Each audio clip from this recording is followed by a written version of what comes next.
The road to hell is paved with good intentions, but the map was drawn by those who never learned to say no. Meet Arthur, a man whose heart was a wide-open door with a broken lock. Imagine a dimly lit community center where Arthur is the last one scrubbing floors while others laugh in the parking lot. He believes every bead of sweat is a brick in a fortress of loyalty he is building. But in the shadows of the hallway, his supervisor looks at him not with respect, but with a cold, clinical calculation. Arthur is the reliable gear that never squeaks, and because he never squeaks, he is never greased. He is a man of truncated proverbs, living half a truth and ignoring the brutal reality of human nature. The camera pans to Arthur's home, where his daughter's birthday cake sits lonely on a kitchen table. Arthur is miles away, finishing a report for a colleague who claimed a family emergency, but is actually at a bar. This is the first truth of the goodness exposure, where total availability signals a total lack of self-value. Arthur thinks he is being a saint, but to the world, he is acting like a commodity. Psychologically, commodities are used until they are depleted, and then they are replaced without a second thought. Niccolò Machiavelli watched men like Arthur fall from grace 5 centuries ago and wrote down the warnings in blood. He saw that kind rulers were the first to be betrayed because their kindness was seen as a permission slip for rebellion. Now see Arthur in a glass-walled office, standing before a woman named Sarah. Sarah is the predator in a power suit, the one who turned Arthur's generosity into her own personal ladder. She asks for one more favor, her voice dripping with a fake honeyed desperation. Arthur feels the familiar itch to please, the psychological trap of needing to be the hero of the story. But for the first time, the weight of his daughter's missed birthday feels like a lead weight in his chest. He looks at Sarah and realizes his goodness has become his greatest vulnerability. He has been a sheep in a boardroom of wolves, wondering why his wool is always being shorn. The scene shifts to a park bench where Arthur sits alone, watching the generosity trap play out in real time. He sees a man feeding pigeons.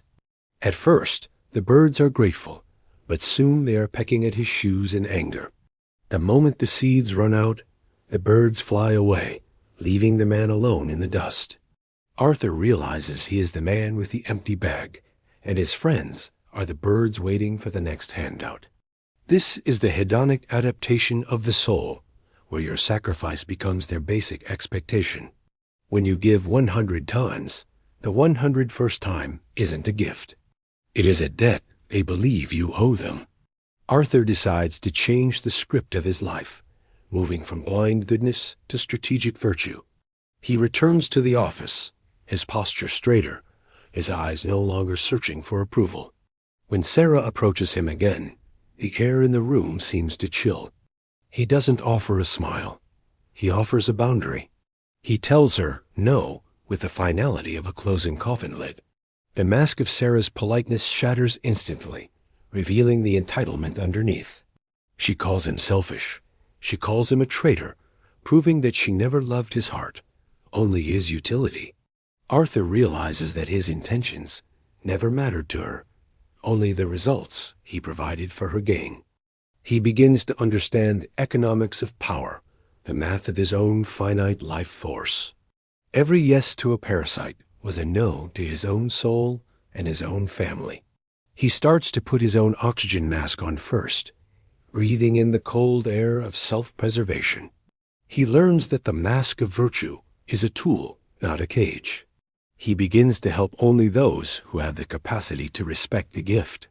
He understands that gratitude is a fleeting vapor that vanishes the moment the sun goes down.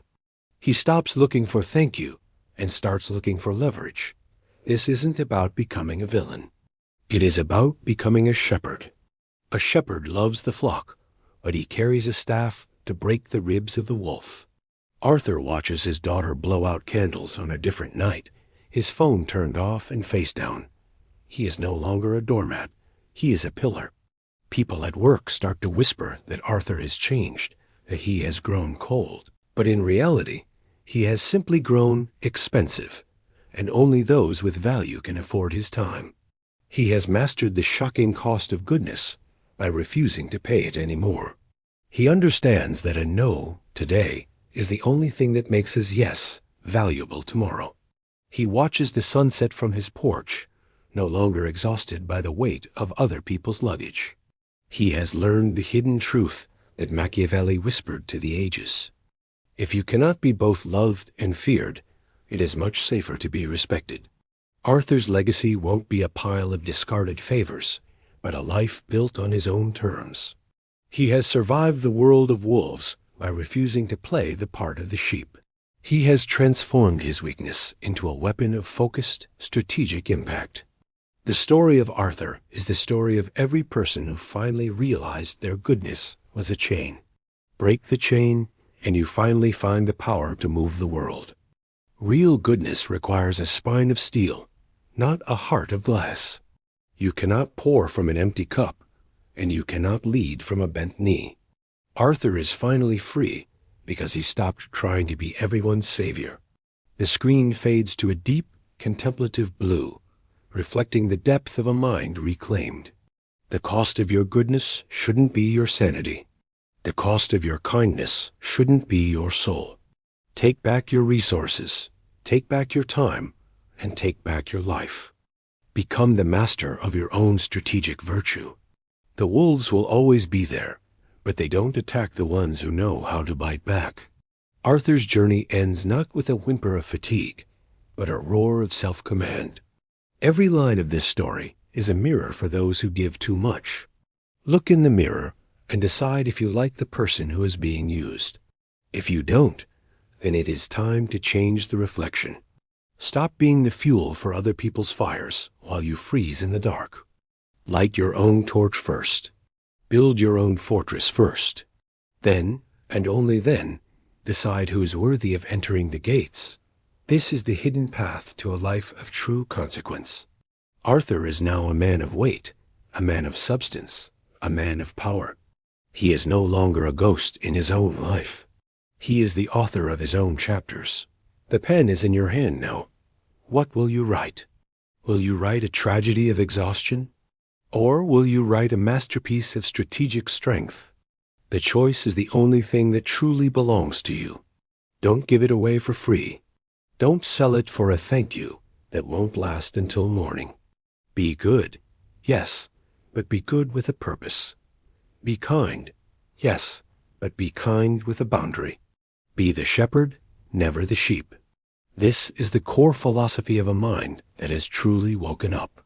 The journey to the deep mind begins with the first step of self-protection. Arthur is waiting for you on the other side of your no. Walk through the door and see what life looks like when you own it. Every breath is a choice.